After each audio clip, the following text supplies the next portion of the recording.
If you live in a stand your ground state, let's get this out the way. You most likely see the world vastly different than I do, and that's okay, right? But however, I want you to keep in mind, even in a self-defense state, it's ultimately up to another person, their personal experience, their personal opinions, their personal views, whatever the case may be, maybe even a group of people like a jury, to determine whether or not actions that you take were legal, were necessary, and if you should be brought up on criminal charges, whether or not whoever you exhibited force on has grounds to sue you for litigation and things like that.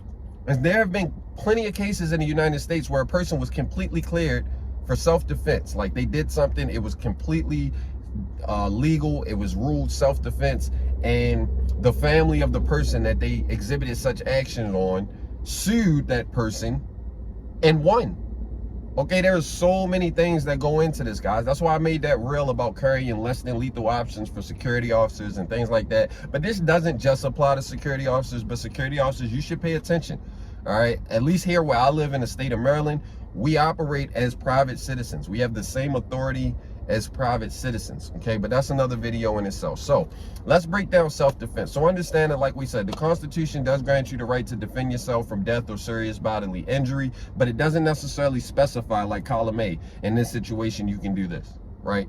It's almost impossible, okay? Now what you have to understand, every situation that you may find yourself in is going to vary from another situation that you may find yourself in. There are just too many factors. There are too many factors that can differ. There is no self-defense situation or no critical incident situation that is exactly the same as another. It's just not, okay? There's a lot that goes into play here, all right?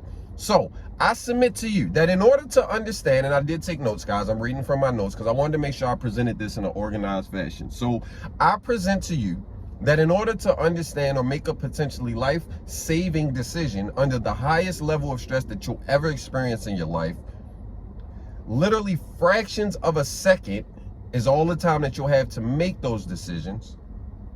You have to understand the following mindset. Okay, so just like I teach security officers that I train here in the state of Maryland, self-defense is using the minimum amount of force reasonably necessary to defend your life from imminent life-threatening danger or serious bodily injury. Or it could also be defense of another person from life-threatening danger or serious bodily injury, okay? So what does that mean? Well, if somebody walks up to me and swings on me, punches me, right? If I reach for my firearm, other than a self-defense state, if I reach for my firearm and then shoot that person, more than likely I'm going to face criminal charges, some extreme criminal charges. We're talking homicide, assault with a deadly weapon, negligent, all type of charges that I could potentially face, okay? And in addition to that, once I have done whatever it is I chose to do, or I felt that was necessary for me to do to protect myself, right? If I then advance, if I take actions beyond that, I am now guilty of a crime because I am no longer in imminent danger, right? If somebody walks up and punches me, I punch them back, they fall on the ground. Okay, what I did was pretty much equal force. I defended myself, but that person is now on the ground. I am no longer imminently in danger, right?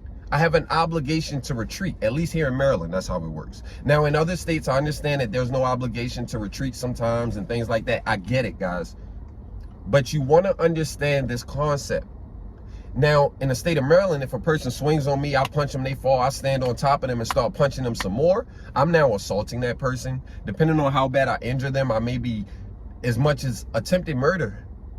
Okay? So you got to understand this mindset, guys. Only the minimum amount of force reasonably necessary to defend your life or the life of someone else from serious life-threatening danger or obviously bodily injury, okay? So whether you're a security professional or a civilian, you will be obligated to articulate and explain why you feared for your life, why whatever action you took from your point of view was necessary, and whether or not you had the means to survive or not. and sustain serious injury. I'm sorry, the means to survive or not sustain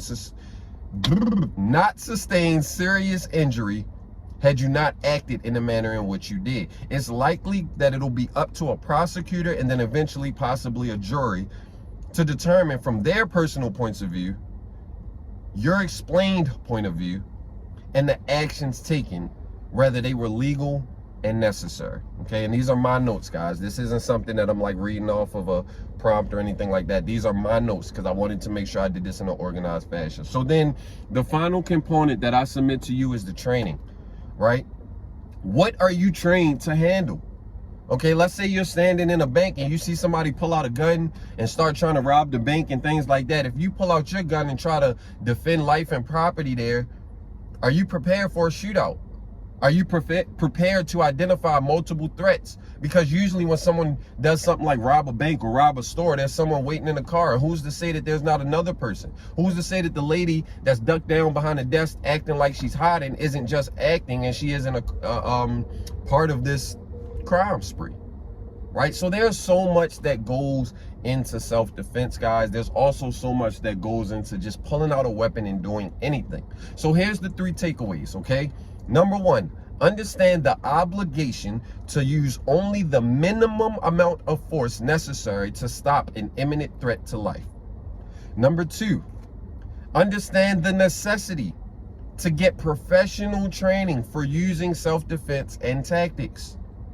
Finally, understand the benefits of having less than lethal options readily available to you should you need to defend yourself from serious life-threatening danger or bodily injury. Guys, this mindset will help you to navigate a self-defense scenario, okay? You can't necessarily say, hey, I'm just going to pull out my gun and shoot.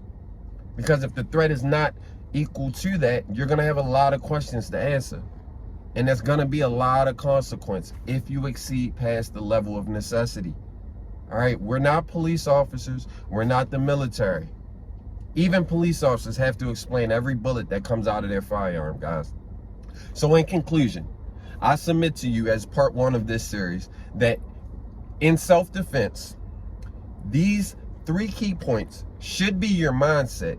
And these 3 key points are how you can determine what it is that you can or can't do as far as self-defense. Now, obviously, you need to study your state laws. You need to make sure that you understand the necessities and requirements to carry a firearm or carry non-lethal, or I prefer less lethal, the term less lethal, because anything can be lethal, weapons and things like that.